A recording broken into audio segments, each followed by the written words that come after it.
Okay, good morning sa inyo mga brothers. Welcome na naman sa aking channel. Ito, araw po ng linggo ngayon. May mga dumayo sa atin dito. Ito, hindi lang kanina. Ang problema nito, ay daw mandar mga brothers, walang kuryente. Ngayon ito, taga Dasmariñas, Cavite, dumayo sa atin dito. Ang issue nitong motor na ito mga brothers ay mausok at saka wala po siyang arangkada, walang hatak. Ayan. Dumayo sa atin dito. Tsaka ito, ang lakas ng usok niya, kulay itim. Ayan, naging hatol ko rito, karburador. Pero pa yun, barako, tsaka ito boxer, ayan mga brothers. Ngayon ito mga brothers, itong motor na to dumayo sa atin dito, taga Dasmariñas, Cavite. Bali, panlimang mekaniko na tayo mga brothers. Ngayon, ang nakita natin problema nito, yung isa, yung black, at saka yung kanyang camshaft. Ito.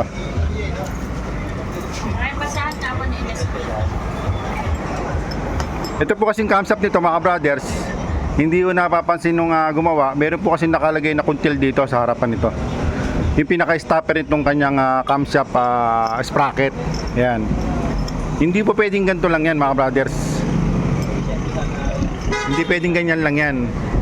Dapat po ito mga brothers ay meron po siyang stopper sa loob. Ganyan yan, no? Yan.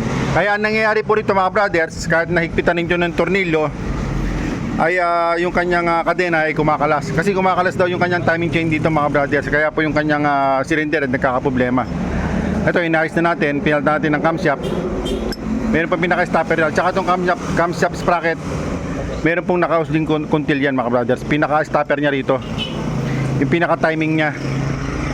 Kaya ito, pinalitan natin para maayos na po itong motor na ito mga brothers. At saka yung kanyang block, ang laki po ng tama. Ayan, hindi ko na po naipakita yung kanyang pagbabaklas at saka pagkakabit. Kasi po, lagi tayong busy sa pag-ayos ng motor. Wala pong kumukuha ng video ko. Ito yung may-ari mga brothers, si Kuya. Ayan. Saan ka sa Dasmariñas? Sa area po, Dasmariñas. Okay, yan. May kasama siya ito. Okay, shout out sa inyo mga brothers, mga subscriber natin, pati yun. Okay, may sticker na. Ito naman, ang problema nito, carburetor, ang lakas po ng usok, kulay itim. Ngayon, pelta ko na ng carburetor to. Hinatulang ko na to. Okay?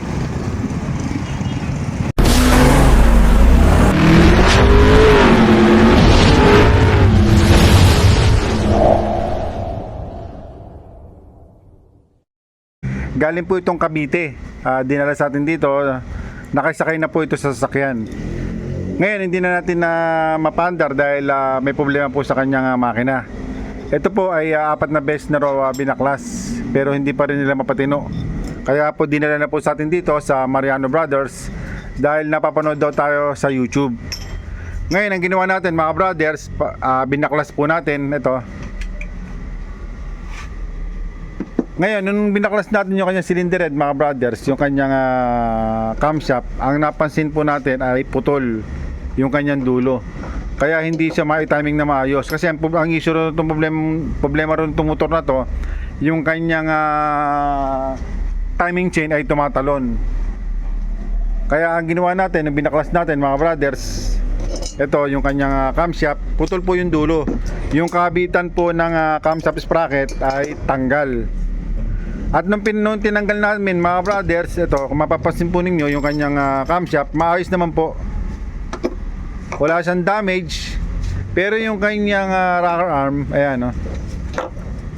Ayan o, kinain po yung rocker arm. Nasaan yung isang partner ito? Ito ba yung partner niya? Yan. Ayan. Okay. Okay yung ano niya. Ito. Kinain po yung rocker arm. Pero yung camshaft matino. Kaya magtataka ka kung bakit yung kanyang camshaft ay walang tama, pero yung rocker arm malaki tama. At saka yung kanyang kabitan ng kanyang camshaft sprocket, yan o, wala po yung pinaka-kuntil niya kasi yun po yung pinaka-stopper niya dito po sa ating camshaft sprocket. Yan, wala pong kawitan. Kaya ang mangyayari dito, ang problema nito, pagka umikot na, natatanggal po yung kanyang timing.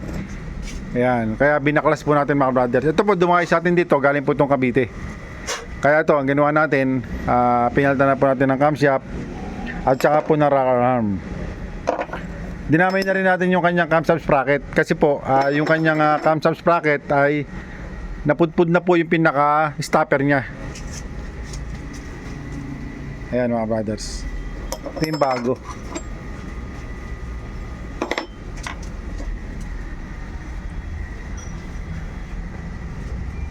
Pati nga yung timing kayo dito pa eh.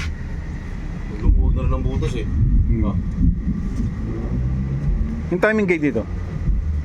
Pati po yung timing gate dito mga brothers, pinantaran na rin namin kasi po ito, ang nakakabit, bakal na lang. Wala na po yung kanyang pinaka plastic niya, yung tumutukod sa ano, sa tensioner. Bali, ang istorya nitong motor na to, 4 na shop na raw yung pinanggalingan nito sa Cavite. Kaya ang ginawa ng may-ari na subscriber natin sa ating YouTube channel ay dinayo na po tayo dito sa Binangonan. Ayan o. Pinakita naman namin sa kanya yung kanyang problema, yung kanyang camshaft. Ito, putulo po yung pinakadulo niya. Yung pinaka-stopper ng kanyang camshaft sprocket. Ayan.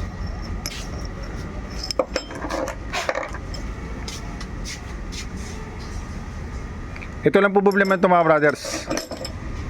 Pinantanan namin ng ano ng belt kasi yung kanyang belt ay wala na. Abot mo nga yung belt.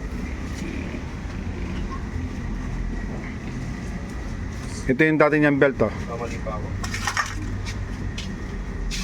Ngayon sasalpak na mo namin yung kanyang cylinder head at saka namin sasalpak doon sa motor. Okay? Okay mga brothers, pauwi na po itong ating subscriber galing Pundas Marinas Cavite. Ayan, may escort pa siya.